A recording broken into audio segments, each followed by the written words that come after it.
In the headlines this evening, North Korea says it's not interested in rejoining nuclear disarmament talks. This amid speculation that the U.S. might try to reopen a line of communication with Pyongyang. Korea's consumer prices posted near 0% growth in February. That's 4 months in a row. Concerns are rising over deflationary pressures. And after missing the self-imposed Tuesday deadline, the six world powers and Iran are still locked in talks over a nuclear deal. Stay tuned for these stories and more coming right up.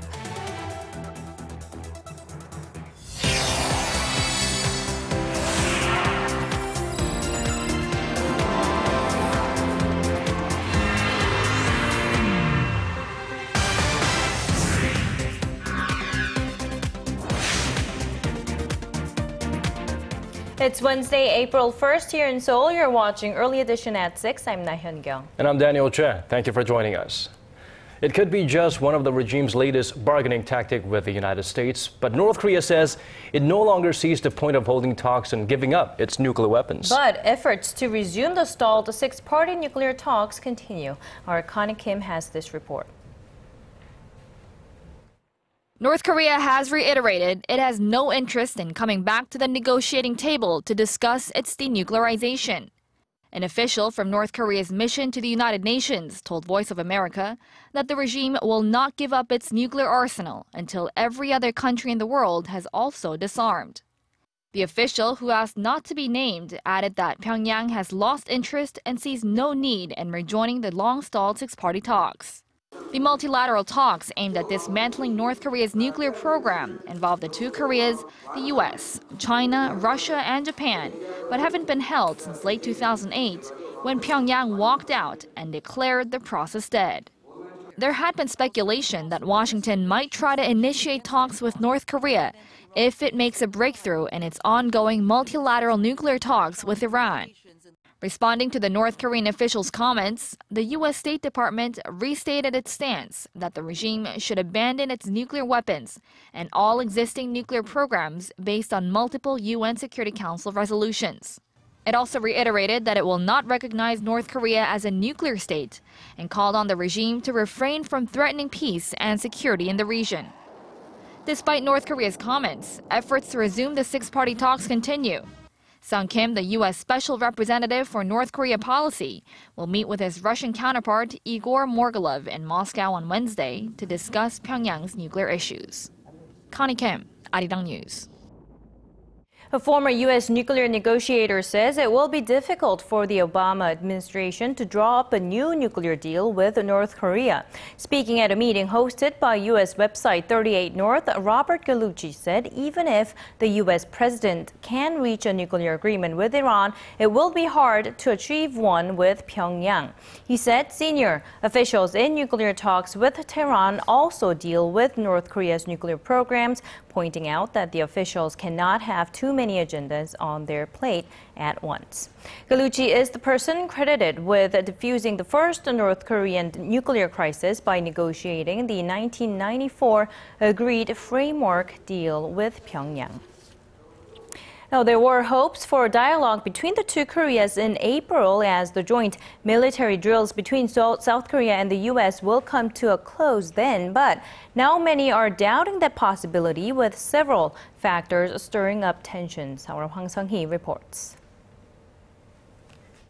Hopes for fresh momentum in inter-Korean ties are fading. The joint military training drills end on April 24th. But the two Koreas have another issue to resolve before then. With April 10th, the payday for North Korean workers at the Kaesong Industrial Complex fast approaching, the two countries will have to settle the ongoing wage tussle. North Korea is demanding a unilateral raise for its workers and a revision in regulations. South Korea says these issues must be settled through government-level talks. Seoul's Unification Ministry said Wednesday the issue is still in a deadlock. There is no progress in discussions between the Kaesong Industrial District Management Committee and the North Korean government regarding the issue of a wage hike. Pyongyang also warned of merciless action against Seoul if the country opens a UN office on North Korea's human rights situation. The field office was one of the recommendations made in a United Nations report published last year. Despite the threats, the office is expected to open in Seoul later this spring.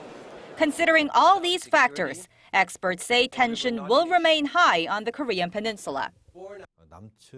North Korea will call for a change in South Korea, and it's not likely for Pyongyang to offer any compensation to pave the way to dialogue. 3 South Korean detainees in North Korea are adding to tensions. Pyongyang recently said it is holding 2 South Koreans who it claims were spying on the regime, in addition to another man detained since late 2013. Experts say South Korea should be more active in seeking dialogue with North Korea for the release of the 3 detainees. They suggest dispatching an envoy to Pyongyang as a possible viable option. Hwang Sang-hee, Arirang News. The Korean government has vowed to take action in response to reports that Japan will renew claims to the country's easternmost islets of Dokdo. According to Japan's Kyodo News Service's report, Japan's foreign ministry plans to assert sovereignty over Dokdo in their 2015 white paper, scheduled to be released in early April. On Wednesday, the Korean foreign ministry reiterated its stance that by history, geography, and international law, Dokdo is South Korean territory. The ministry warned that it would firmly deal with any further territorial provocations from Japan. The 6 world powers and Iran extended talks into Wednesday in Lausanne, Switzerland, to reach an agreement on Tehran's nuclear program. The so-called P5+1, the U.S., Britain, France, China, and Russia plus Germany, are attempting to stop Iran from building nuclear weapons. No official breakthrough was announced, but Russia and Iran have reportedly expressed optimism that an initial agreement was within reach. Russia's TASS news agency cited its foreign minister Sergei Lavrov saying that negotiators had reached an agreement on all key aspects. It also cited its Iranian counterpart as saying a draft agreement could be prepared as the day progresses. A preliminary deal would be a milestone that could end a decade-long standoff and ease international sanctions on Iran. In other international news, we are following. Lufthansa has confirmed co-pilot Andreas Lubitz had, in fact, alerted its training school of his fight with severe depression in the past. In a statement, the German airliner said the notification had come in 2009 when Lubitz had resumed training. This latest information follows statements by Düsseldorf state prosecutors who confirmed that the 27-year-old was treated for suicidal tendencies before getting his pilot license. The development could lead to new criticisms against Lufthansa's screening process, as its CEO last week had said he knew of no reason why the co-pilot of subsidiary Germanwings would have deliberately crashed his plane into the French Alps, killing all 150 people on board. And in the wake of the tragic Germanwings crash, many airlines are thinking about implementing a 2-person cockpit rule to prevent similar tragedies from happening again. Korean airliners are following suit, and the rule will be in effect on all carriers soon. Our Kim Hyun-bin has this report. In Korea, the latest Germanwings incident prompted the nation's transport ministry to release an official notice urging local airliners to implement the 2-person cockpit rule. Out of the 7 local airliners, only 2, Korean Air and Jeju Air, had been practicing the 2-person cockpit rule before the Germanwings crash. Korean Air has implemented the 2-person cockpit rule since April of 2014 to enhance flight safety measures. Other companies are now adopting the policy. We will implement the measure and have 2 people in the cockpit at all times. If one of the pilot leaves the room, a flight attendant will take his place. In addition to the 2-person cockpit rule, airliners have also started looking more carefully at the mental health of their pilots. German prosecutors have confirmed that the Germanwings co-pilot, Andreas Lubitz, was treated for suicidal tendencies before getting his pilot's license. Lufthansa has now admitted that Lubitz told their training school about his bout with depression. However, the German airliner says Lubitz passed the annual recertification exam and was deemed physically fit to fly without restrictions. But the airliner noted that the test did not cover mental health. What measures are local airliners taking to check a pilot's mental status? Under the domestic aviation law, pilots need to receive a physical and mental health examination at least once a year. We have been operating a medical center to examine our pilots' health and mental status. Meanwhile, most Korean airlines have now put the 2-person rule into effect. However, Asiana Airlines and its subsidiary, Air Busan, will adopt the measure early this month. Kim Hyun-bin, Arirang News.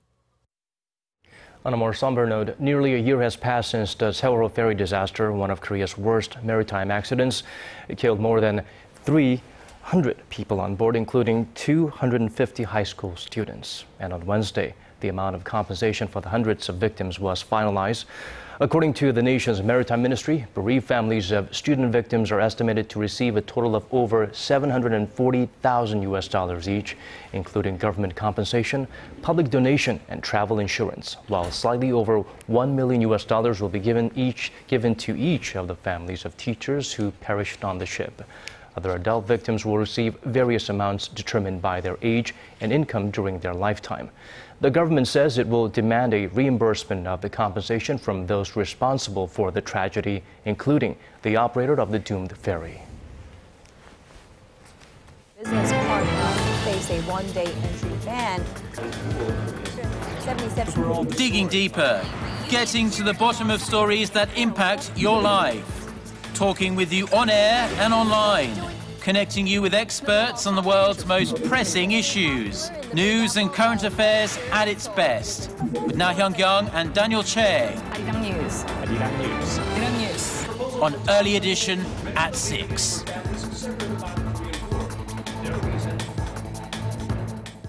Well, it looks like frequent travelers to the country's southwest now have a faster transportation option. A new high-speed railway to the area opened today, and President Park says that it will have a $23 billion economic ripple effect and allow more people and businesses to relocate to areas surrounding two of the government's SME supporting innovation centers in the region.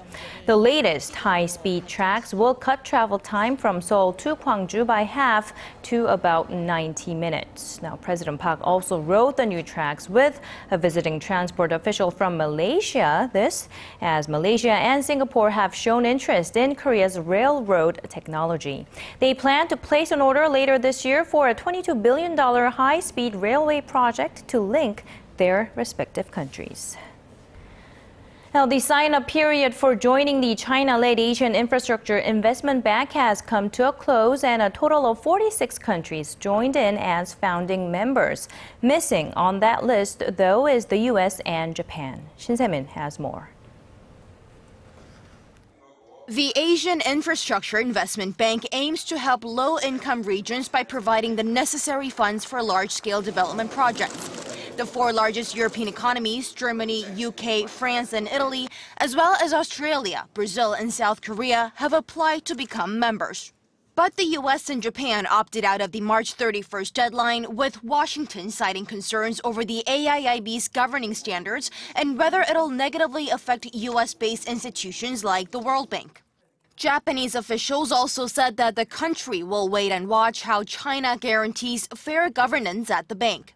So far, the AIIB has confirmed $100 billion in capital, with the initial $50 billion contributed by member nations. Proposed by China in 2013, the bank is seen as China's attempt to take on a more prominent role in the global financial system.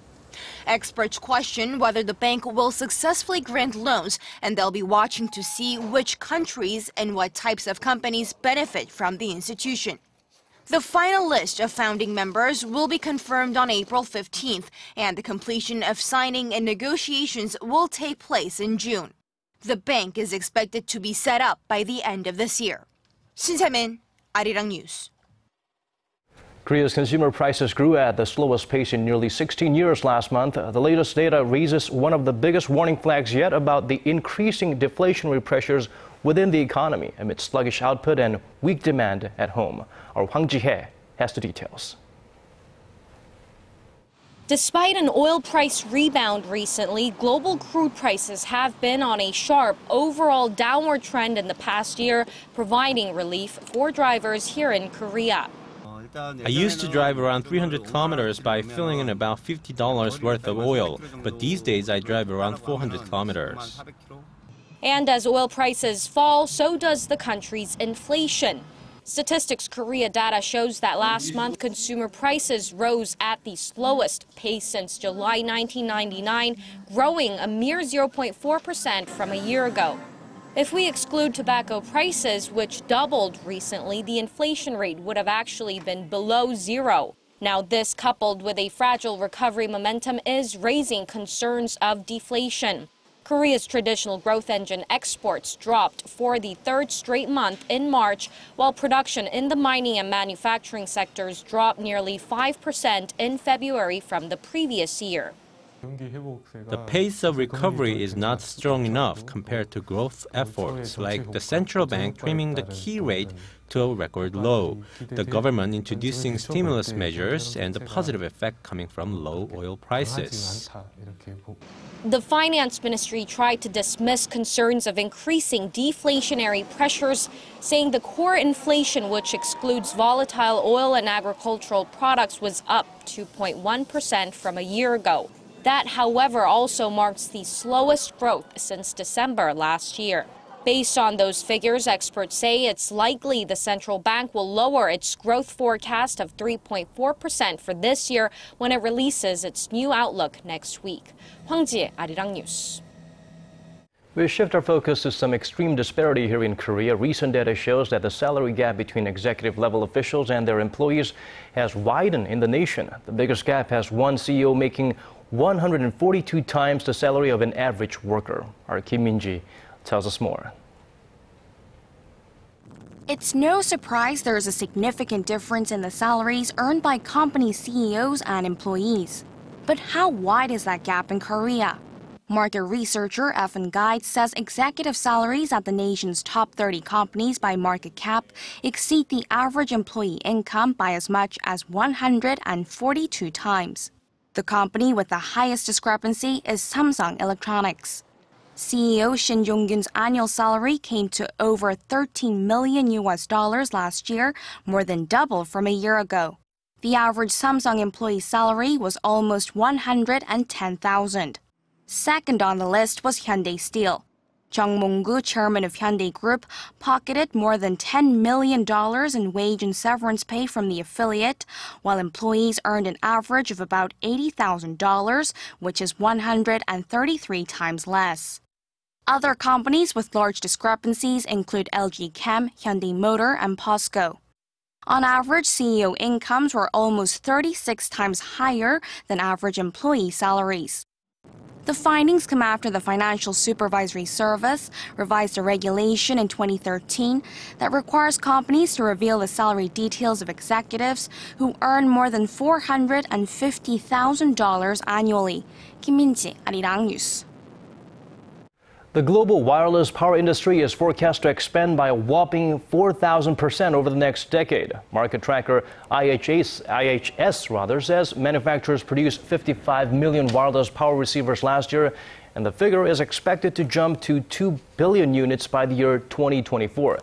Analysts say leading the charge is the new built-in wireless charging function on Samsung's flagship phones, the Galaxy S6 and S6 Edge. They add wireless charging will likely spread to wearable devices and possibly the next iPhone model.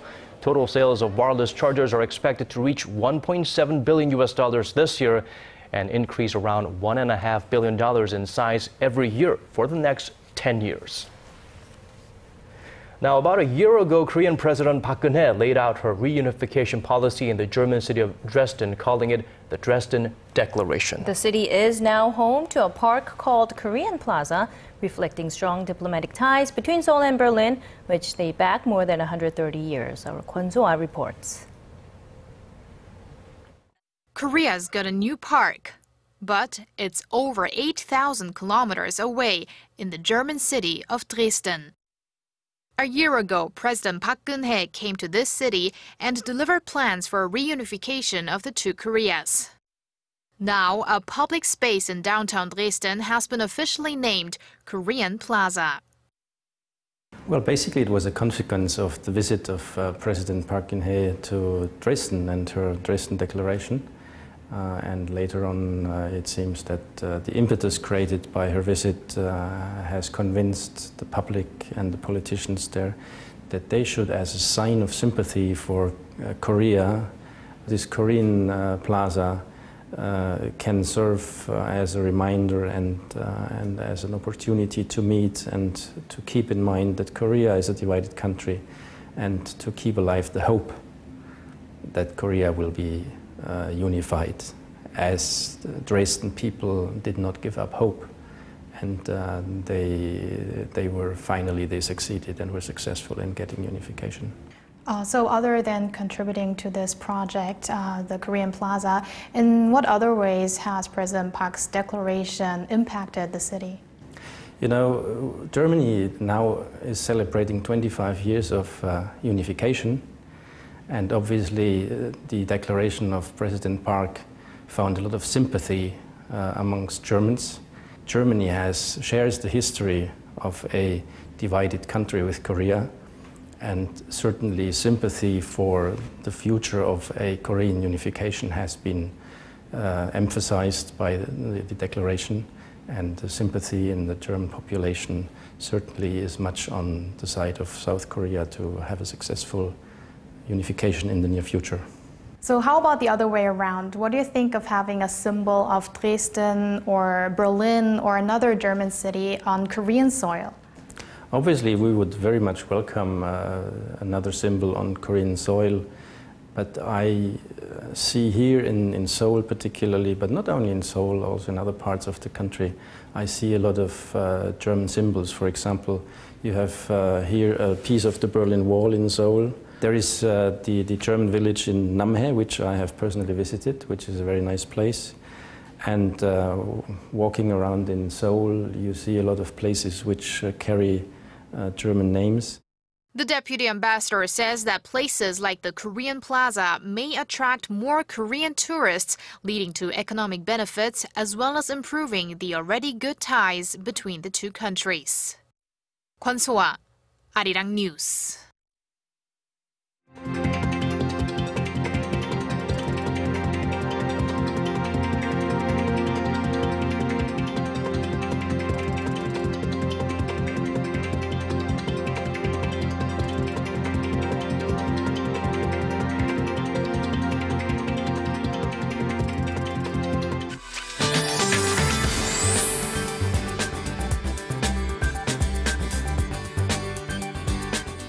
Well, they say April showers bring May flowers. Yesterday's rain got rid of the dry conditions as well and fine dust. That's right, and apparently we are expecting more spring showers. For details, let's go over to our Michelle Park, who's standing by at the Weather Center. Michelle.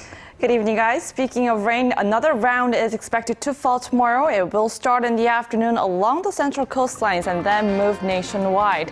Now, unlike yesterday's rain, it's going to be pretty heavy tomorrow. Seoul and the surrounding regions can expect them between 10 to 40 millimeters, while the remaining regions down south can expect between 5 to 30, except Jeju Island may get worse a bit more at 60 millimeters. Now, the rain is expected to continue until Friday morning, that is, leading us into sunny weekend. However, the rain will bring a slight drop into our temperatures, but we are going to be still beyond the mild side. Now, with that in mind, let's go over to our readings for tomorrow. So we'll start off the Thursday morning at 9 and reach up to 19 in the afternoon, while Daegu and Busan will top to 21 and 17 degrees. Moving over to other regions, Jeju Island gets up to 24, while Dokdo hits 11, while Mancheongan tops to 9 degrees. Well, that's all for now, Michelle Park, and here's a look at the weather conditions around the world.